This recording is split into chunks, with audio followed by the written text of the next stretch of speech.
नीलकंठ ने बताया कि मनुष्य को गरीबी के दिन क्यों देखने पड़ते हैं तथा वे कौन से 3 लोग हैं जिनकी वजह से घर में हमेशा कष्ट और अशांति बनी रहती है। कहानी बहुत ही प्रेरणादायक और जीवन का मार्गदर्शन करने वाली है, इसलिए आप सभी कहानी के अंत तक हमारे साथ बने रहें। की बात है, नदी किनारे एक वट वृक्ष पर एक नीलकंठ पक्षी अपनी पत्नी के साथ रहता था। एक दिन की बात है, नीलकंठ और उसकी पत्नी भोजन की तलाश में पास के एक गांव की ओर निकल जाते हैं। तभी नीलकंठ की पत्नी की नजर एक बुजुर्ग पर पड़ती है जो बहुत ही दयनीय और जर्जर स्थिति में था और एक वृक्ष के नीचे बैठा रो रहा था। तब नीलकंठ की पत्नी नीलकंठ से कहती है, हे स्वामी, उस बुजुर्ग की ऐसी दयनीय स्थिति क्यों है? क्या इसके भाग्य ने इसकी ऐसी दयनीय और निर्धन स्थिति बना दी है? तब नीलकंठ कहता है, प्रिय, यह पूर्ण सत्य नहीं है कि केवल भाग्य ही मनुष्य की गरीबी और अमीरी का कारण होता है। इसके पीछे कुछ अन्य कारण भी होते हैं। यह बात मैं तुम्हें एक कहानी के माध्यम से सुनता हूं। इस पर नीलकंठ की पत्नी कहती है, ठीक है प्राणनाथ, आप कहानी सुनाइए। तब नीलकंठ कहानी शुरू करता है और कहता है, हे प्रिय, यह प्राचीन काल की बात है। रतनपुर नामक एक नगर था जहां एक परोपकारी और विनम्र स्वभाव वाला व्यापारी रहता था। उसके 2 बेटे थे जो अपने पिता की तरह ही ईमानदार और दयालु थे। व्यापारी अपने दोनों बेटों के साथ परिवार में सुख शांति से जीवन व्यतीत कर रहा था।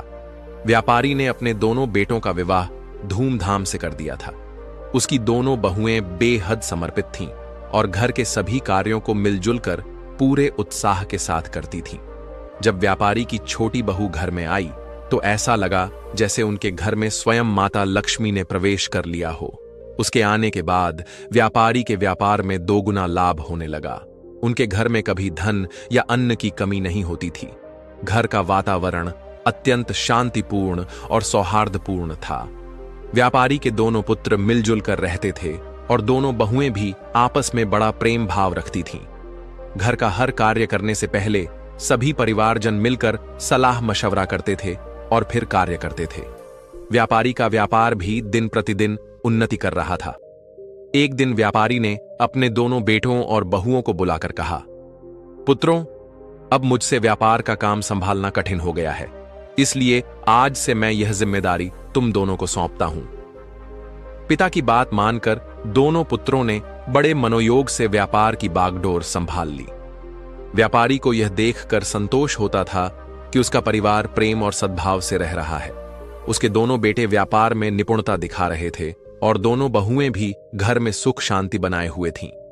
यह सब देखकर व्यापारी निश्चिंत होकर चैन की नींद सोता था। लेकिन साथियों, व्यापारी के सुखमय जीवन को देखकर नगर के अन्य लोग उससे ईर्ष्या करने लगे थे।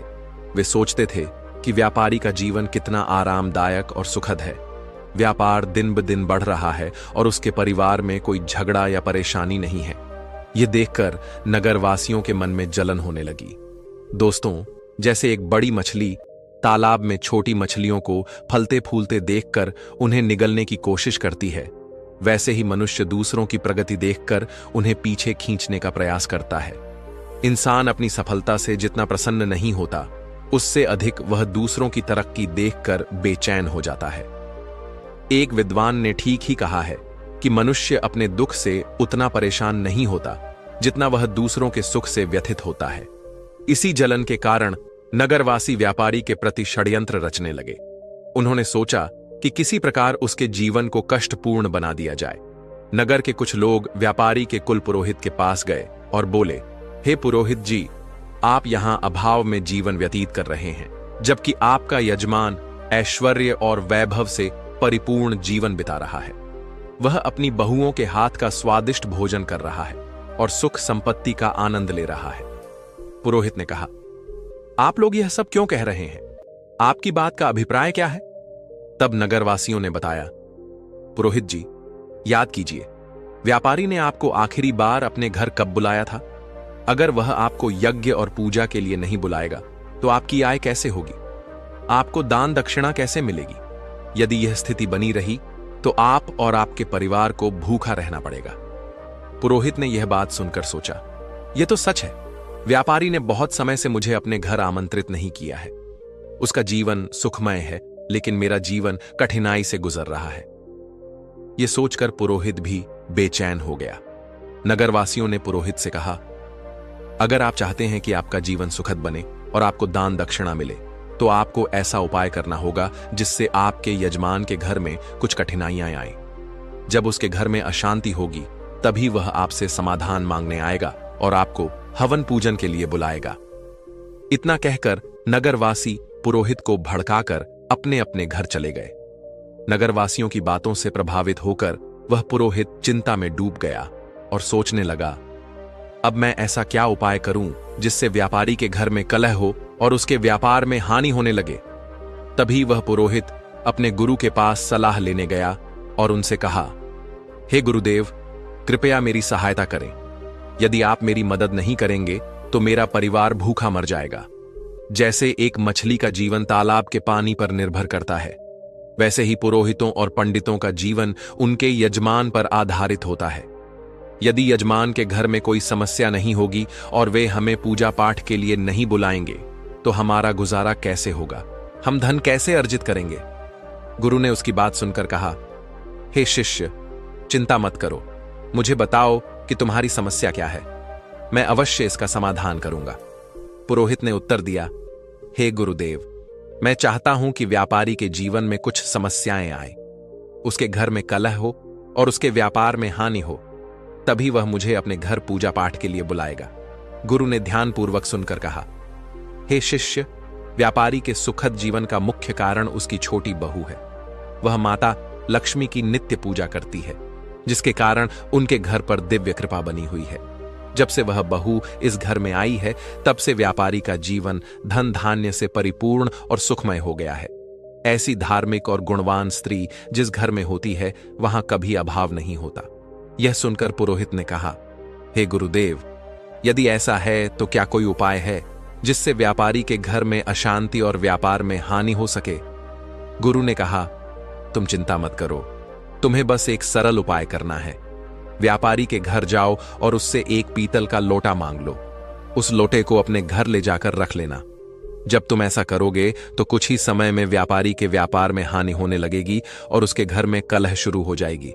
उसके बेटे आपस में झगड़ने लगेंगे और उसके जीवन में कष्ट बढ़ जाएंगे। तब वह तुम्हें अपने घर पूजा पाठ के लिए बुलाएगा। गुरु की सलाह सुनने के बाद पुरोहित ने उनका धन्यवाद किया और अपने घर लौट आया। अगले दिन सुबह स्नान ध्यान करने के बाद वह व्यापारी के घर पहुंचा। व्यापारी उस समय आराम कर रहा था। पुरोहित की आवाज सुनकर वह बाहर आया और अपने कुल पुरोहित को देखकर अत्यंत प्रसन्न हुआ। उसने उनका स्वागत किया और कहा, आइए पुरोहित जी, इतने दिनों बाद आपके दर्शन हुए हैं। सब कुशल मंगल है ना? पुरोहित ने जवाब दिया, सब ठीक है, बस इधर से गुजर रहा था तो सोचा कि आपसे मिल लूं। फिर वह अपनी मीठी बातों में व्यापारी को फंसाने लगा। कुछ देर बाद उसने कहा, व्यापारी जी, मुझे थोड़ा पानी दीजिए। व्यापारी पानी लाने के लिए जाने लगा।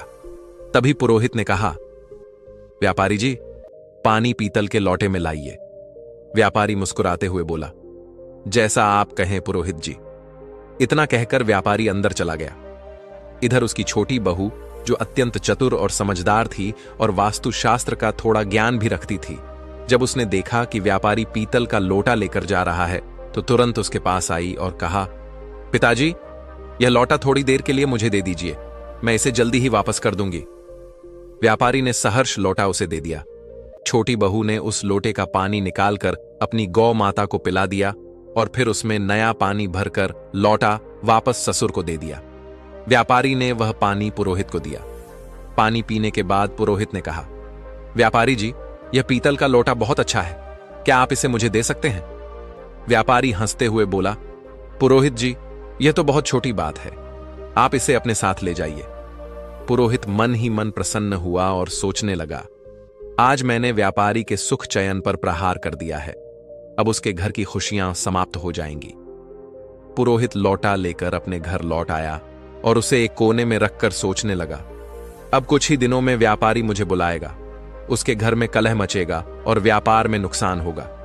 तब मैं पूजा पाठ करके उससे अच्छी दक्षिणा प्राप्त करूंगा। इन ख्यालों से पुरोहित बेहद प्रसन्न था और बेसब्री से इंतजार करने लगा कि व्यापारी कब उसे बुलाता है। दिन बीतते गए लेकिन 1 महीने के बाद भी व्यापारी की ओर से कोई बुलावा नहीं आया। पुरोहित थककर पुनः अपने गुरु के पास गया और बोला, हे गुरुदेव, मैंने आपके निर्देशानुसार व्यापारी से पीतल का लौटा मांग लिया था, लेकिन अब 1 महीना बीत चुका है और व्यापारी के जीवन में कोई समस्या नहीं आई है।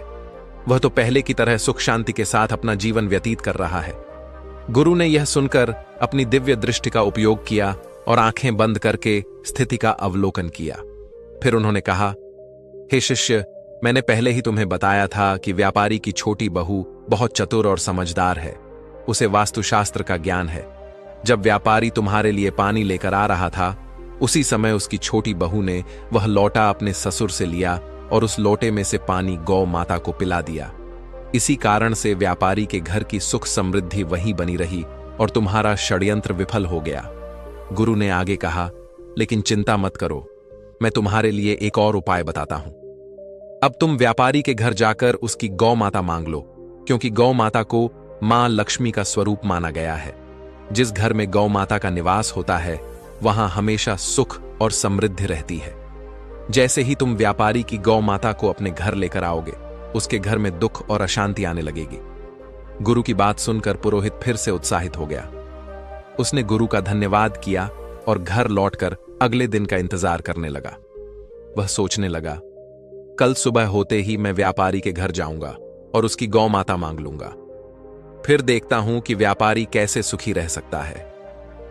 अगले दिन सुबह सुबह स्नान करने के बाद पुरोहित सीधे व्यापारी के घर पहुंच गया। व्यापारी ने दरवाजा खोला और अपने कुल पुरोहित को देखकर प्रसन्नता से उनका स्वागत किया। वह उन्हें अंदर लेकर गया और स्वादिष्ट भोजन परोसा। भोजन के बाद व्यापारी ने पूछा, पुरोहित जी, आज आपके आगमन का क्या कारण है? सब कुशल तो है? पुरोहित ने दुख भरे शब्दों में कहा, व्यापारी जी, इस समय मैं बहुत कठिनाई में हूं। मेरे घर की गौ माता ने दूध देना बंद कर दिया है और मेरे छोटे बच्चे को दूध की अत्यंत आवश्यकता है।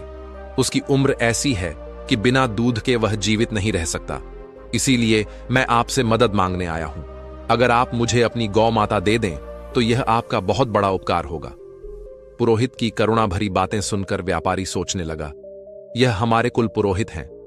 इनकी सहायता करना एक पुण्य का कार्य होगा। गौदान से मुझे बड़ा फल मिलेगा। ऐसा विचार कर व्यापारी ने कहा, पुरोहित जी, आप चिंता न करें, मैं आपको गौ माता दे देता हूं। व्यापारी गौ माता को लेने के लिए जाने लगा। जैसे ही वह गौ माता को लेकर पुरोहित की ओर बढ़ा, उसकी छोटी बहू तेजी से वहां आई और ससुर को रोकते हुए बोली, पिताजी, यह गौ माता कहां ले जा रहे हैं? व्यापारी ने उत्तर दिया, बेटी, हमारे कुल पुरोहित आए हैं। उनकी गौ माता ने दूध देना बंद कर दिया है। वे हमारी गौ माता मांग रहे हैं, इसलिए मैं उन्हें देने जा रहा हूं। छोटी बहू ने समझदारी से जवाब दिया, पिताजी, कृपया थोड़ी देर रुकें, मैं अभी आती हूं। वह अंदर गई और एक कटोरी में हल्दी और चंदन का रंग घोलकर लाई। उसने गौ माता की सींग पर वह रंग लगा दिया और शेष रंग को घर के मंदिर के पास रख दिया। फिर वह ससुर से बोली, पिताजी, अब आप इस गौ माता को पुरोहित जी को दे सकते हैं। छोटी बहू की समझदारी ने व्यापारी के घर की समृद्धि को एक बार फिर सुरक्षित कर दिया।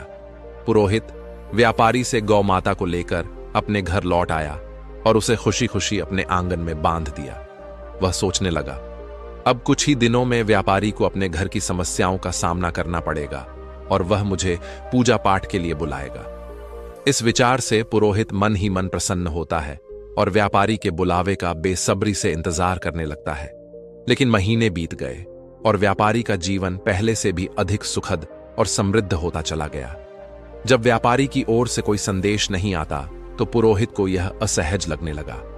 आखिरकार वह दोबारा अपने गुरु के पास गया और बोला, हे गुरुदेव, मैंने आपके निर्देशानुसार व्यापारी की गौ माता अपने घर ले आया, लेकिन अब तक व्यापारी के जीवन में कोई कष्ट नहीं आया है।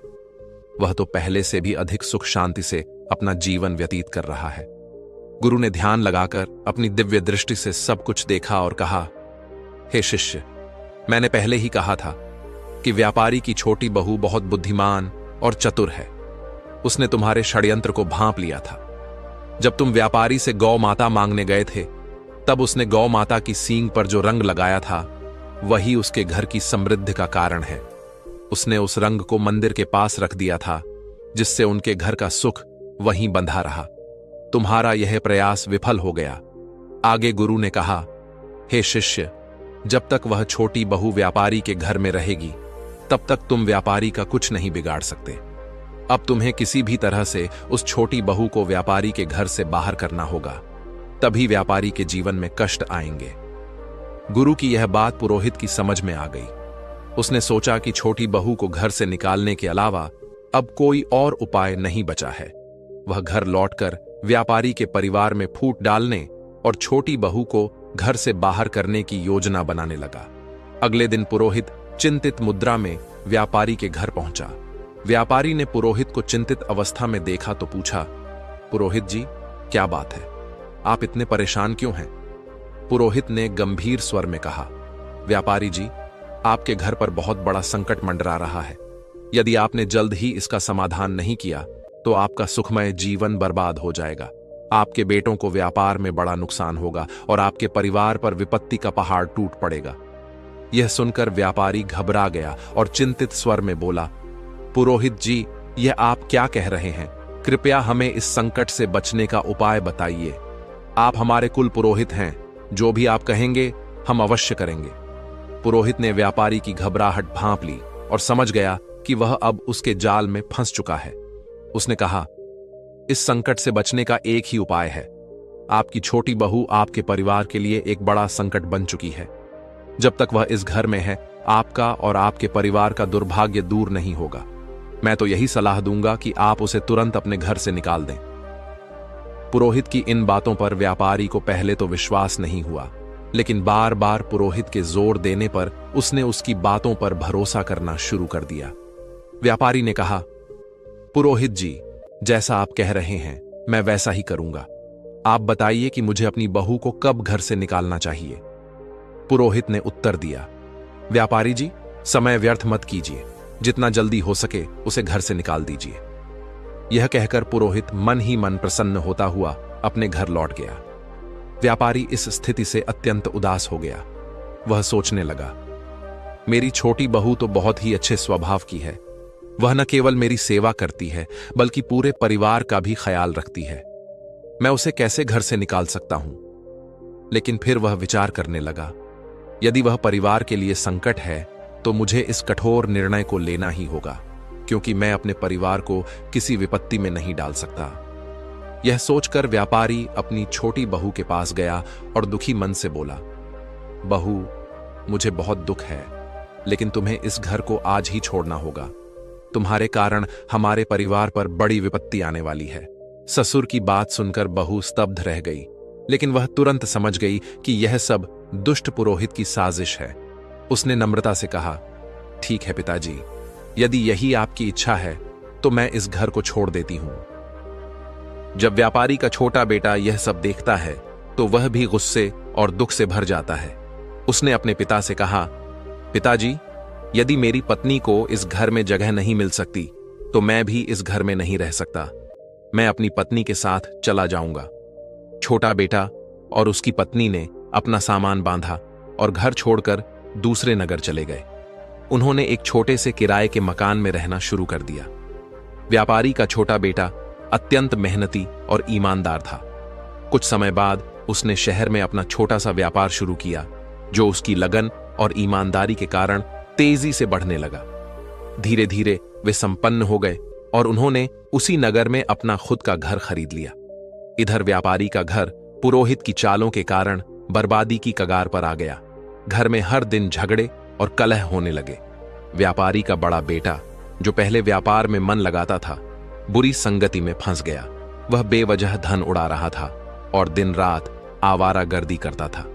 पुरोहित पूजा पाठ के बहाने व्यापारी से लगातार धन लेता रहा और धीरे धीरे व्यापारी की सारी जमा पूंजी समाप्त हो गई। व्यापार भी पूरी तरह से बंद हो गया। अब तो स्थिति